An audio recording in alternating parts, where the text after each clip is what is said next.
মিশকাত শরীফ প্রথম খণ্ড 188 পৃষ্ঠার মধ্যে উল্লেখ করা হয়েছে। জোরে বলবেন না সুবহানাল্লাহ। তারপরে আমাদেরকে দিলেন দরুদ শরীফ, হাক্কানি দরুদ। তারপরে আমাদেরকে দিলেন হাক্কানি দরুদ। বলে অনেকে বলে এরা শুধু হাক্কানি দরুদ পড়ে, দরুদ ইব্রাহিম পড়ে না। আমরা হাক্কানি দরুদও পড়ি, দরুদ ইব্রাহিমও পড়ি। পড়ি না পড়ি না? পড়ি না পড়ি না? আচ্ছা আপনারা বলুন তো, আমরা যে যখন নামাজ পড়ি, নামাজের মধ্যে দরুদ ইব্রাহিম পড়ি না হাক্কানি দরুদ পড়ি? দরুদে ইব্রাহিম পড়ি।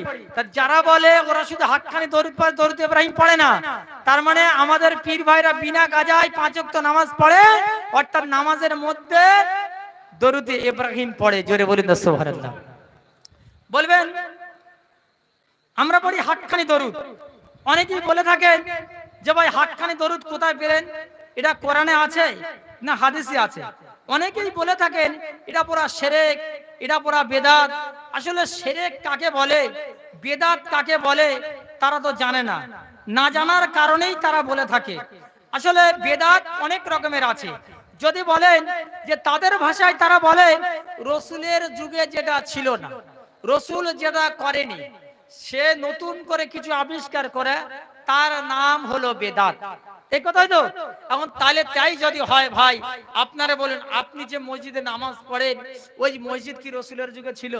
ও মসজিদে নামাজ পড়া বেদাত। আপনি যে মসজিদে নামাজ পড়েন, মার্বেল টালি পাথর লাগিয়েছেন, রসুলের যুগে কি ওই মসজিদে মার্বেল টালি পাথর লাগানো ছিল? ওটাও বেদাত। এখন আপনি যে মসজিদে নামাজ পড়েন, ওই মসজিদে পাখা লাগানো আছে, এখন রসুলের যুগে কি মার্বেল টালি পাথর ছিল? ওটাও বেদাত। তবে একটা হলো বেদাতে হাসানা, উত্তম বেদাত, ভালো বেদাত, আর একটা হলো বেদাতে সাইয়া, খারাপ বেদাত। তবে শুনে নেন, ইবাদাতের জন্য, ইবাদাতের জন্য নতুন কিছু আবিষ্কার করা, তবে সেটা বেদাত, তবে সেটা বেদাত। তবে সেটা হলো বেদাতে হাসানা, উত্তম বেদাত, ভালো বেদাত। এই বেদাতটা শরিয়াতে জায়েজ। জোরে বলেন না সুবহানাল্লাহ। আর ইবাদাতের মধ্যে, ইবাদাতের মধ্যে মানে পৃথিবীর মধ্যে যত ইবাদত আছে, সবথেকে বড় ইবাদতের নাম কি? নামাজ।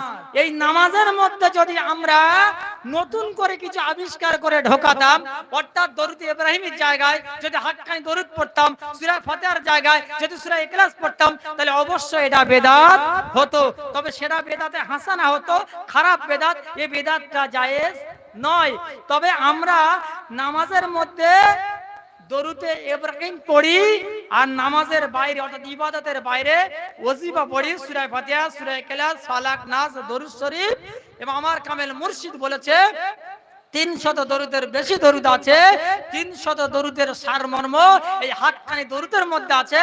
বাবা তুমি যদি হাক্কানি দরুদ পড়ো, 300 দরুদের সারমর্ম ফজিলতের সওয়াব তুমি পেয়ে যাবে। জোরে বলুন। তাই আমরা এই হাক্কানি দরুদ পড়ি। আর তুমি যদি হাক্কানি দরুদ না জানো, যে দরুদ জানা আছে তুমি সে দরুদ পড়বে। জোরে বলুন। তাহলে আমরা ইবাদতের মধ্যে কোন দরুদ পড়ি? নামাজের মধ্যে কোন দরুদ পড়ি? দরুদে ইব্রাহিম। আর ইবাদতের বাইরে আমরা কোন দরুদ পড়ি? হাক্কানি দরুদ বা অন্যান্য দরুদ। মানে বেদাত বলার কোনো জায়গা নাই।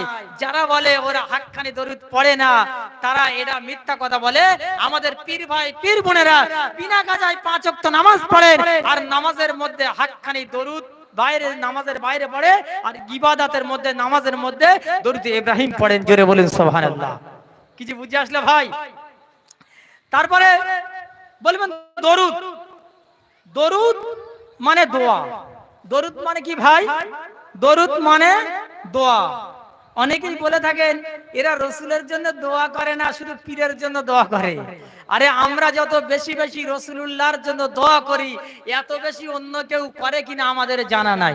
কারণ আমাদের কামেল মুর্শিদ আমাদের হাক্কানি দরুদ শিখেছে।